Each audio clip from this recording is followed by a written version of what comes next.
Amigos, ¿cómo están? Espero que se encuentren muy bien. Esta vez vamos a ver otro pequeño video test de 20 preguntas. Espero que nos vaya muy bien a todos y contestemos de manera correcta todas las preguntas. Así que vamos a iniciar con la pregunta número uno. Hombre de 34 años con diagnóstico reciente de infección por VIH que no ha iniciado tratamiento o terapia antirretrovírica o antirretroviral. Consulta por un cuadro de 2 semanas de evolución caracterizado por disnea de esfuerzos progresiva, tos seca persistente y fiebre moderada. Al examen físico destaca la frecuencia respiratoria de 26, respiraciones por minuto, saturación de oxígeno de 89 el aire ambiente y la radiografía que muestra infiltrado intersticial bilateral difuso de aspecto en vidrio esmerilado, sin derrames ni adenopatías. ¿Cuál es el tratamiento de elección en este caso? Será ceftriaxona más acitro, anfotericina B más de, perdón, anfotericina B, deoxicolato, fluconazol intravenoso, esto que es el cotrimoxazol en altas dosis más prednisona o ganciclovir. Pregunta que parece compleja, pero está bastante, pero bastante sencilla. El hecho de que nos diga virus esmerilado, pues ya nos dice todo. Aún más correlacionándolo con una infección oportunista porque el paciente tiene VIH. Enfermedad que es una neumonía por Pneumocystis jirovecii, típicamente se presenta así, que pareciera un cuadro no tan malo porque tiene fiebre moderada, disnea de esfuerzos progresiva, tos seca. Parece que no es tan malo, pero sí es muy, pero muy malo. Y aún más por este datito de insuficiencia respiratoria o hipoxemia. Entonces, pues, ¿qué vamos a hacer acá? Bueno, ya tenemos el diagnóstico primero, pero ¿qué tratamiento le vamos a dar al paciente? Ceftria más acitro sería si pensamos tal vez en una neumonía complicada, pero tendría que ser algo bacteriano. Esto no es bacteriano, es un hongo. Anfotericina B, dijimos que es un hongo, pero no. La anfotericina B sería más en una candidiasis esofágica, por ejemplo, sería perfecto acá. Incorrecto. Fluconazol se usa para es un antimicótico, un antifúngico, pero este hongo responsable es tan especial que no le hace nada los antifúngicos, por lo que se necesita otro tipo de medicamento que actúa o al que sí le afecta, el cual es el cotrimoxazol. ¿Por qué? Es un poco curioso que a pesar que sea un hongo, pues no le afecte ningún antifúngico y eso se debe a que este hongo necesita ácido fólico y justamente el cotrimoxazol va a inhibir este ácido fólico y va a destruir así a este hongo. Y la prednisona acá se usará porque pues si está desaturando el paciente, necesitamos prednisona. Ganciclovir se utiliza en caso que pensamos en citomegalovirus. Acá, más que todo por este cuadro que pone acá de virus esmerilado en la radiografía, no es un citomegalovirus. Y el citomegalovirus es algo complejo, pienso yo, si nos lo colocaría en un cuadro clínico, tal vez datos un poco más de gravedad, no tan moderados, por así decirlo, como de esta Nemositis hirovechi. Pero bueno, acá lo que nos interesa es colocar la alternativa de como correcta y sí. Este cuadro es clásico de Nemositis hirovechi en un paciente con VIH generalmente hace de 4 a menos de 200, la auscultación de los pulmones pueden sonar normales más o menos, aún así la radiografía que es la clave de todo. Vamos a la pregunta número 2. ¿Cuál es el manejo inicial de un pólipo gástrico pediculado pequeño y asintomático? Cirugía abierta, quelación con EDTA, observación sin tratamiento, reacción endoscópica por pinza de biopsia o radioterapia.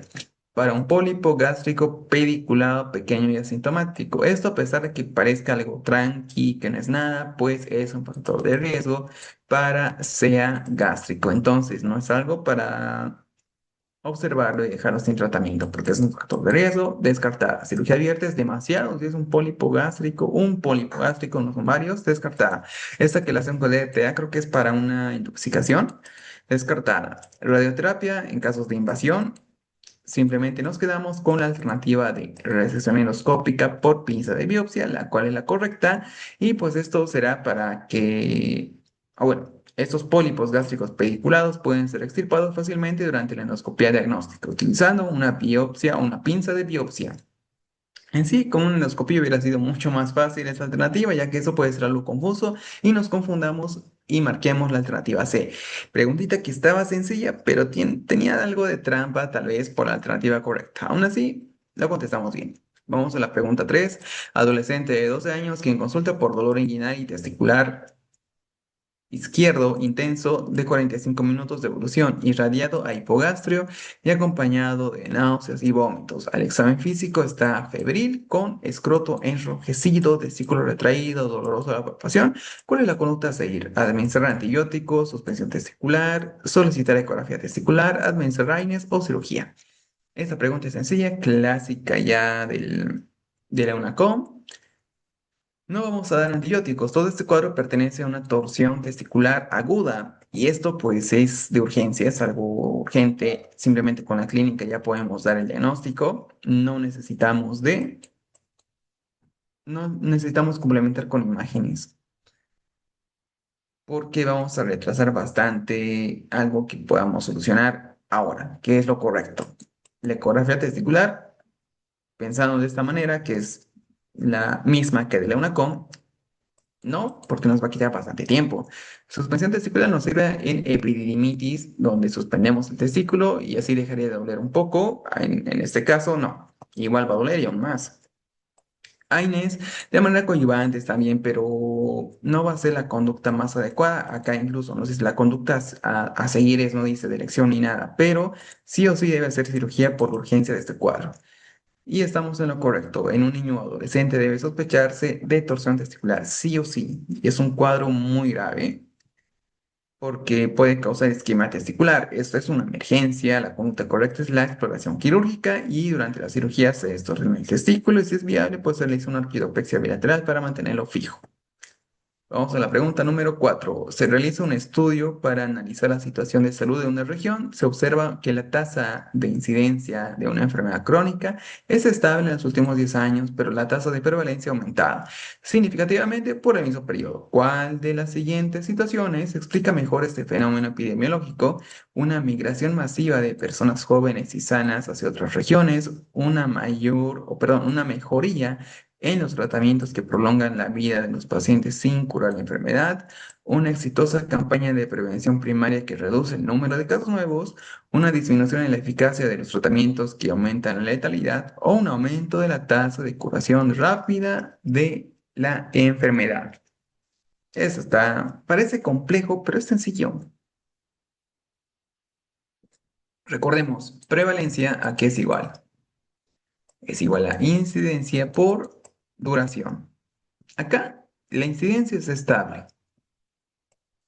Entonces, si tenemos esta manera de pensar, pues lo más lógico sería que la duración esté aumentada. Así la prevalencia igual a estar aumentada. Esta migración masiva de personas jóvenes hacia otras regiones lo explicaría tal vez de cierta manera, pero esto iría más a una tasa poblacional, a otro tipo de estudios, no tanto acá. Y bueno, con este fenómeno epidemiológico que nos pregunta el mismo enunciado, no sería lo más correcto. Más sería una tasa poblacional, un estudio de comunas, quizás. Tasa poblacional, nos quedaremos con eso. Creo que es lo más correcto. Un aumento de la tasa de curación rápida de la enfermedad, no. Si aumenta la tasa de curación, entonces disminuiría la prevalencia, porque hay pacientes que ya no tienen la enfermedad. Entonces la prevalencia disminuiría. Una disminución en la eficacia del tratamiento que aumenta la letalidad. Si aumenta la letalidad, entonces aumentaría la mortalidad y estos pacientes con mortalidad pues van a fallecer y también disminuiría ¿qué? La prevalencia porque ya no van a haber la misma cantidad de pacientes. Una campaña exitosa de prevención primaria que reduce el número de casos nuevos, disminuye el número de casos nuevos, la incidencia. O sea, la incidencia acá disminuiría, por ende, disminuiría la prevalencia. Y ya dijimos de la alternativa A, contestando así la alternativa B, la cual es la correcta, donde nos dice que esta fórmula de prevalencia, dos puntos o iguales a incidencia por duración, es lo que debemos reconocer y saber. Si la incidencia es estable, pero la prevalencia aumenta, la única explicación lógica es que la enfermedad dura más tiempo. En enfermedades crónicas esto ocurre cuando los tratamientos evitan la muerte, pero no evitan la condición, o sea, no curan. Ni que el paciente fallezca, ni que se cure. Simplemente que siga con la enfermedad, pues la duración aumenta y por ende aumenta la prevalencia. Vamos a la pregunta 5. ¿Cuál es la complicación neurológica más temida de la osteomielitis vertebral? Parestesia digital sin progresión, mielopatía lumbar leve, compresión medular, dolor ciático leve o discitis intervertebral. Nos dice complicación neurológica más temida. Acá nos dice parestesia digital sin progresión. Sin progresión como que ya nos dice que no sea algo tan temido, tal vez, pero parestesia digital como que no suena. Mielopatía lumbar, que podría ser, pero esto más según acabo de quina, incluso nos dice leve, tampoco es algo temido, es algo leve, dolor ciático también. Discitis intervertebral o compresión medular, ¿cuál de esos dos será? La discitis intervertebral es incorrecto, porque discitis es algo que esperaríamos del mismo osteomielitis, porque va a haber inflamación. Discitis, pues hay inflamación en los discos, es algo esperado ya, pero como complicación, temida, así sería la compresión medular, la cual nos dice que es una emergencia neurológica que requiere descompresión quirúrgica inmediata para evitar daño irreversible porque va a progresar a paresia, tetrafaresia. Los síntomas serán debilidad de inicio agudo, alteraciones sensitivas y su tratamiento quirúrgico. Pregunta también estaba sencilla. ¿Qué hallazgo de nefrosis de sangre periférica es característico de Shu? Células diana, acantocitos, células en lágrimas, ferocitos aislados o esquistocitos. Pregunta sencilla, pero ya la vimos con anterioridad. Algo de la fisiopatología de este show del síndrome hemolítico urémico, que todo se da por la toxina Shiga. Bien, acá, pues para que existan esquistocitos, la cual estaban pensando en la alternativa de estar en lo correcto, debe haber primero que lesión capilar. Segundo, por la misma toxina, pues se va a liberar gran cantidad de fibrina que va a afectar el riñón. El riñón es el más afectado, pues este va a tener gran lesión capilar, más que los otros órganos. El riñón tiene gran lesión capilar, va a aumentar la fibrina, tenemos microtromos por consumo de plaquetas y todo esto pues va a ser como una red, imagínalo así, tararararara, una red, más o menos una red así. Y acá el glóbulo rojo, pues al intentar pasar por esta red, que ya lo hicimos así, ¿qué va a pasar? Se va a fragmentar. Y estos son los esquizocitos que van a quedar más o menos así. Tiriririrí. Pueden ser de otra forma también. No digo que van a ser así, tal cual, pero sí quedan segmentados, se lo puede llamar. Por eso son esquizocitos. Y además que estos se van a romper. Se rompen, liberan la bilirrubina, aumentan el LDH. Todo esto será típico de una anemia hemolítica microangiopática, que es lo típico que se ve en SHU. Además de todo esto, ¿qué más podemos decir? Algo que esté relacionado a estos esquistocitos. Mm, Bueno, creo que eso sería la explicación más general, no entrando a detalles. Algo muy general de esto de los esquistocitos, de por qué hay. Ah, igual, este es COMS directo negativo, no es positivo, porque en el positivo tiene que ser el antígeno ligado al hematíe y acá no. Están circulando por su propia cuenta. Células Diana, la podemos ver en. Esta es rarita, creo que es de abetalipopproteína. Acantocitos, en cirrosis grave, me parece. Estos dacriocitos que son en lágrima, en procesos mielofibróticos. Y esferocitos en esferocitos hereditaria. Acá vamos a responder esquistocitos y es lo correcto. Súper sencillo. Lo vemos en nefrosis de sangre periférica, morfología irregular, resultados de la lesión mecánica de los eritrocitos. Ese fenómeno ocurre cuando los eritrocitos atraviesan la microvasculatura obstruida por trombos compuestos de fibrina y plaquetas, situados en situación típica de la microangiopatía trombótica. Constituyen el marcador clave de hemólisis intravascular, se asocian a descenso del recuento plaquetario y daño renal agudo, forman parte de la triada diagnóstica clásica. Y sí, pregunta sencilla también. Vamos a la pregunta 7. Paciente presenta fenómeno de Raynaud, enfermedad pulmonar intersticial y positividad para anticuerpos anti-SCL70, pero no tiene engrosamiento cutáneo, esclerodermia. El examen de la piel es completamente normal. ¿Cómo se denomina esta rara variante de la esclerosis sistémica? Esclerosis sistémica sin esclerodermia, fenómeno de Raynaud primario, esclerosis sistémica cutánea limitada o síndrome de superposición overlap o morfia. Esta morfia es incorrecto porque sería algo bastante localizado, solamente en un punto, leve también. Algo muy extraño que podría llegar a suceder, pero acá no es lo correcto, porque tenemos el Raynaud, enfermedad pulmonar intersticial, positividad para estos CLs, el Raynaud es por el vasoespasmo que no llega bien la circulación, se lo ven los dedos que pueden estar más pálidos, blanquecinos, fríos. Acá morfia no. Síndrome de superposiciones que además de un esclerodermia, de un CREST, tendremos que tener algo más, como por ejemplo lupus. Descartada. Esclerosis sistémica cutánea limitada se limitaría a lo cutáneo y acá no es cutáneo, nos dice que no tiene engrosado la piel, no hay esclerodermia, el examen de piel es completamente normal, descartada. Raynaud primario solo sería Raynaud, aquí tenemos enfermedad pulmonar intersticial, positividad de anticuerpos de la CL70, descartada. Marcamos, por más raro que parezca, por más obvio, yo diría, por más obvio que parezca, la alternativa A, esclerosis sistémica sin esclerodermia. Esta es una variante infrecuente de la esclerosis sistémica. Sus características principales serán tener enfermedad pulmonar intersticial, la hipertensión arterial pulmonar, afectación gastrointestinal, compromiso renal, asociada a Raynaud. La serología positiva con los anti-CL70, que son los típicos, y ausencia de engrosamiento cutáneo, o sea, la esclerodermia, a diferencia de otras formas cutáneas limitada y difusa. Bien, pregunta que sí está un poco compleja quizás, pero también algo sencillo. Vamos a la pregunta 8. ¿Qué complicación requiere evitar la corrección rápida de hipercalcemia grave? Arritmias supraventriculares, melinolisis pontina, hipotensión ortostática, convulsiones o edema pulmonar por sobrecarga de volumen. Acá, la complicación que debemos evitar por la corrección rápida en hipercalcemia, sería mejor ver el tratamiento si entendemos más fácil. El tratamiento es con líquidos intravenosos, pero de manera agresiva, dale muchos líquidos intravenosos para corregirlo, pero ¿qué pasa si damos mucho de líquidos? Es la complicación típica que podemos pensar en cualquier hiperhidratación, que serán los edemas pulmonares por sobrecarga de volumen. Por hidratación excesiva, que es demasiado agresiva y es, aún así, es lo primero que debemos pensar como tratamiento de hipercalcemia grave, ya que convulsiones, hipotensión ortostática, arritmias, como que son cosas que no vamos a evitar, que no queremos evitar si damos eh, muchos líquidos, de ya pueden venir con la hipercalcemia. La mielinolisis espontánea, por el contrario, la vemos cuando queremos corregir o cuando corregimos de manera rápida la hiponatremia, da mielinolisis espontánea.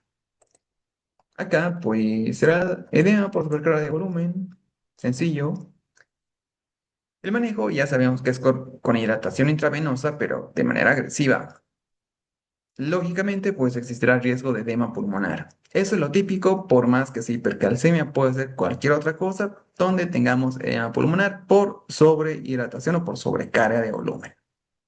Hay que tener mucho cuidado con la insuficiencia cardíaca congestiva porque si de por sí es congestiva, con esto que vamos a darle se va a complicar mucho. Vamos a la pregunta 9. ¿Qué estudio genético, perdón, diagnóstico definitivo? ¿Cuál es el estudio diagnóstico definitivo para confirmar cáncer de pulmón? Radiografía de tórax, citología de esputo sola, biopsia pulmonar con anatomía patológica, espirometría o tomografía computarizada simple. Igual está sencilla para confirmar el cáncer de pulmón. La radiografía nos ayuda, pero no va a confirmar. Puede ser una neoplasia, puede ser lo que sea una cavitación. Tiene sus características, pero no va a confirmar. Citología de esputo sola, como que no. Incluso citología de esputo va más a tuberculosis, tal vez. Biopsia pulmonar, esto pues sí es lo correcto. Espirometría nos dará un asma, EPOC, una restrictiva. Tomografía computarizada simples para ver la estadificación o etapificación. Acá marcamos la alternativa C.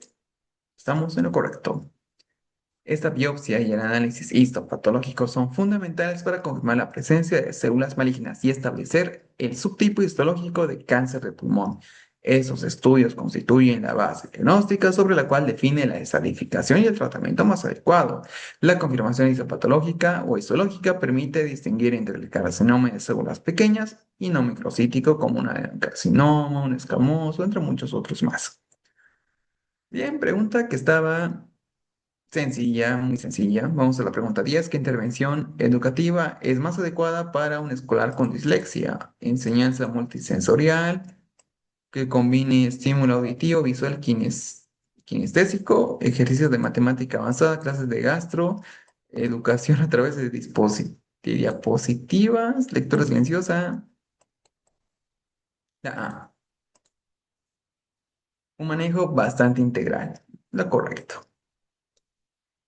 La enseñanza multisensorial integra modalidades auditivas, visuales, kinestésicas, para reforzar la conexión entre sonidos y grafías. En dislexia, este enfoque facilita que el alumno asocie fonemas con letras mediante actividades que combinen hablar, escribir y manipular materiales. ¿No hay más? Pregunta súper sencilla también. Vamos a la pregunta 11. Un estudio. ¿De dónde sale ese estudio? Un recién nacido.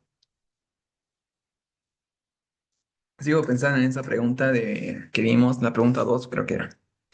Un estudio, un recién nacido de 38 semanas de edad gestacional con antecedente de incompatibilidad de grupo clásico madre o hijo A, presenta ictericia clínica hasta las plantas de los pies a las 36 horas, algo grave, se encuentra atractivo, con buen reflejo de succión y sin alteraciones al examen neurológico. Bueno, hasta que como que está compensando. El laboratorio reporta bilirrubina total de 21 miligramos sobre decilitro con predominio de la fracción indirecta. ¿Cuál es la complicación neurosensorial a largo plazo que presenta mayor riesgo de este paciente? Hipoacusia neurosensorial por depósito en núcleos del tronco encefálico, ceguera cortical por daño del lóbulo occipital, anosmia por daño del bulbo olfatorio, retraso mental profundo por atrofia de la corteza cerebral o hidrocefalia obstructiva por bloqueo de los agujeros de Luschka. Pregunta que ya está compleja, pero a la vez fácil. Nos dice, complicación neurosensorial. ¿Cuál de todas estas será? Hidrocefalia, anosmia, ceguera, están totalmente equivocadas. Acá no es nada neurosensorial e incluso acá podemos pensar un kernicterus y no tiene nada que ver ni con la alternativa B, ni C, ni E. Pero sí tendrá algo que ver con la A y con la D. Más que ello, también tiene bastante relación con síndromes extrapiramidales, como por ejemplo la tetosis, donde acá tenemos que las manos, los pies, pues estarán algo rígidos, de movimientos lentos, medio contracturados, y otros, como por ejemplo la hipoacusia neurosensorial, como complicación solo neurosensorial, porque la más temida y la más compleja es el retraso mental, también propio del querínteros, porque causará esta encefalopatía por bilirrubina elevada. Acá vamos a marcar entonces la alternativa A. Esos niveles de bilirrubina no conjugada superiores a 20 miligramos sobre decilitro de neonatos pueden atravesar la barrera hematoencefálica y depositarse en núcleos subcorticales, originando kernicterus. Esta lesión neuronal compromete el tronco cerebral y vías auditivas, pudiendo causar hipoacusia sensorineural permanente. La monitorización estricta de la bilirrubina y el tratamiento oportuno mediante la fototerapia o hexaginotransfusión casos severos son medidas esenciales. Vamos a la pregunta 12. ¿Cuál es el objetivo principal en el manejo del síndrome leucoeritroblástico? Acá simplemente son las formas más inmaduras. Por ejemplo, de la serie blanca, pues los mielocitos, de la serie roja, los eritroblastos. Reposo absoluto, eliminar dieta de frutos, métodos barriera anticonceptivos, terapia hormonal o tratar la causa subyacente y su hematológico. No hay más, ya que las otras están totalmente incorrectas. El manejo efectivo de las alteraciones hematológicas para neoplásicas requieren abordar la causa subyacente, ya sea neoplasia, fibrosis, nodular, hemólisis. El tratamiento etiológico debe complementarse con soporte hematológico, que incluye transfusiones de sangre o plaquetas y el uso de factores de crecimiento hematopoyético. Bien, pregunta que estaba también. Vamos a la pregunta 13. Un hombre de 28 años consulta en el servicio de urgencias por por un cuadro de epistaxis derecha de 20 minutos de evolución. Al examen físico, tras realizarse limpieza de coágulos y colocar un algodón con vasoconstrictor local, se observa mediante rinoscopía anterior un vaso arterial prominente con sangrado activo escaso en la zona arterial, perdón, en la zona anterior del tabique nasal, área del Lidl. No presenta antecedentes de coagulopatía ni trauma facial. ¿Cuál es la conducta más adecuada a seguir en este momento?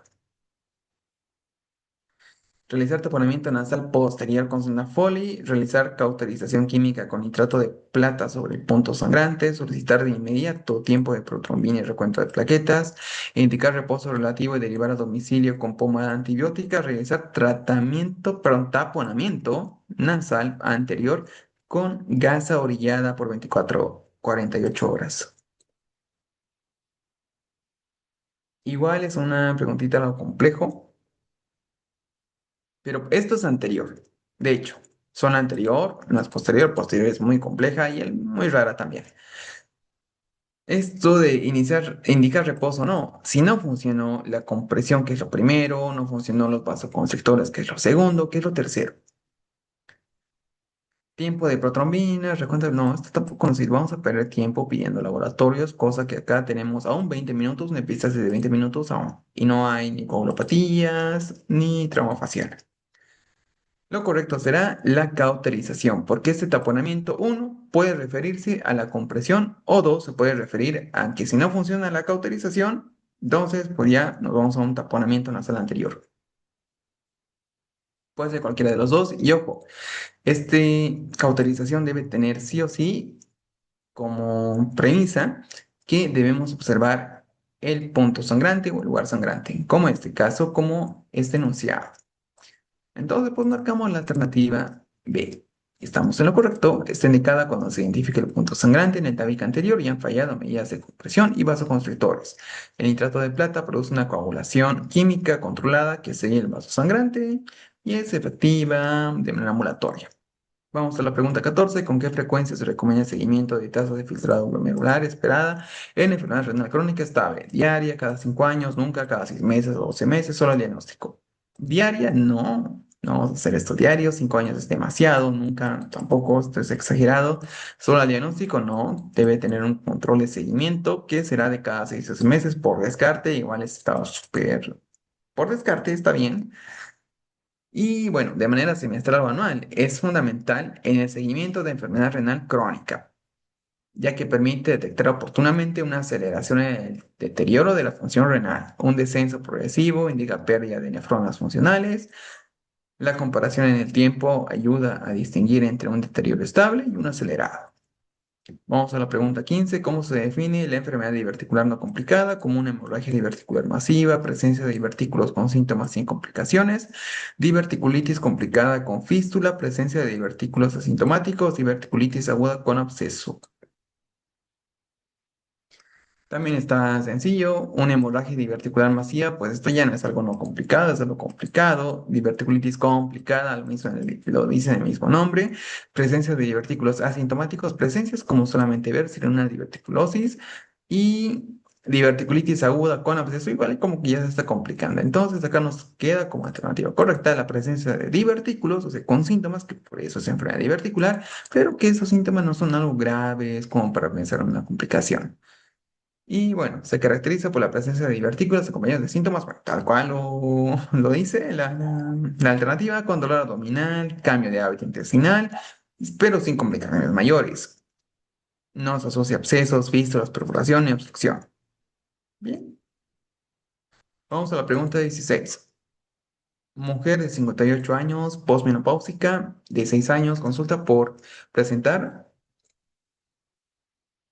dispareunia de intensidad creciente en los últimos meses, asociada a sensaciones de sequedad y prurito vaginal ocasional.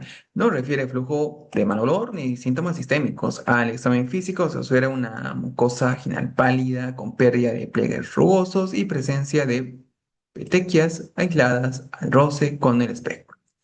El pH es de 6.0. ¿Cuál es el diagnóstico más probable? Fisiopatología subyacente. Bueno, acá fisiopatología, ¿no? Parece que no. Vaginosis bacteriana, líquen escleroso, tricomoniasis, atrofia vaginal por hipoestrogenismo, candidiasis. Vaginosis, no. Y tricomoniasis tampoco, ni candidiasis, porque todos esos dan flujo. Vaginosis bacteriana, flujo grisáceo. Tricomoniasis, flujo color verde. Candidiasis, flujo blanquecino, algo amarillento. Todos con sus distintas características. Es muy pruriginoso, mal olor, prurito, pero no tanto como la candidiasis, vaginosis y valor de prurito, flujo de mal olor, grisáceo, el test de aminas positivo, pH más de 4,5, este es menos de 4,5, y líquen escleroso, pues es con líquen, o sea, es muy pruriginoso, como que va a haber rascado. Acá no tenemos esos datos, así que será atrofia vaginal por hipoestrogenismo, eso se referirá como superficie patológica subyacente. Y si estamos en lo correcto, se produce por la deficiencia de estrógeno, lo que reduce el grosor y la lubricación de la mucosa vaginal, generando sequedad, fragilidad y molestias locales. Esas alteraciones pueden provocar dispareunia con sensación de quemazón, escozor o dolor durante la relación sexual. El tratamiento incluye estrógenos tópicos que mejoran directamente la calidad del tejido. Ojeres lubricantes también. Pregunta 17. ¿Qué seguimiento se recomienda tras solución de hemoptisis moderada? Prueba de función hepática, radiografía de tórax tras 4 o 6 semanas, tomografía mensual indefinida, broncoscopía semanal o gamografía pulmonar anual. Gamografía para TEP. Broncoscopía semanal es un estudio algo invasivo que no se le va a recomendar.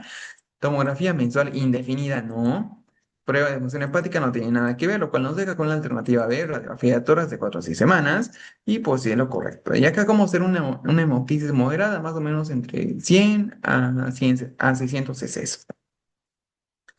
Entonces, esto permite confirmar la desaparición de infiltrados, ayuda a descartar que haya lesiones residuales como bronquiectasias o va a detectar complicaciones. Bien, sencillo. Vamos a la pregunta 18.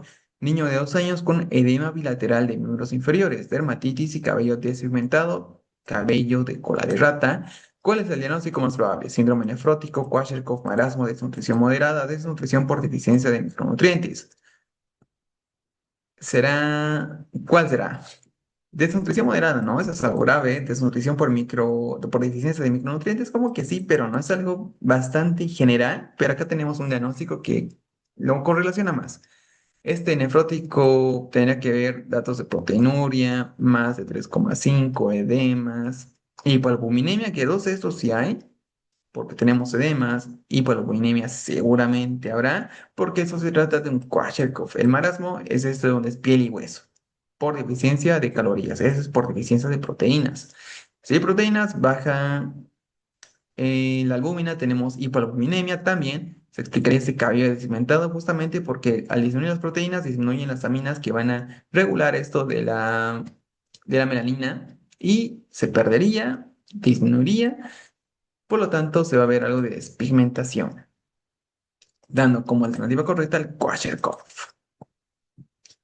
Es una forma de nutrición proteico-energética caracterizada por edema periférico, dermatitis, cabello deshidratado, secundario a un déficit grave de proteínas. La hiperalbuminemia explica la presencia de edema, mientras que los cambios cutáneos y capilares reflejan alteraciones de la síntesis de proteínas estructurales, a diferencia del marasmo, en el que este Kwashiorkov forza con edema, no con pérdida del tejido graso y muscular, sin retención de líquidos, como es el marasmo.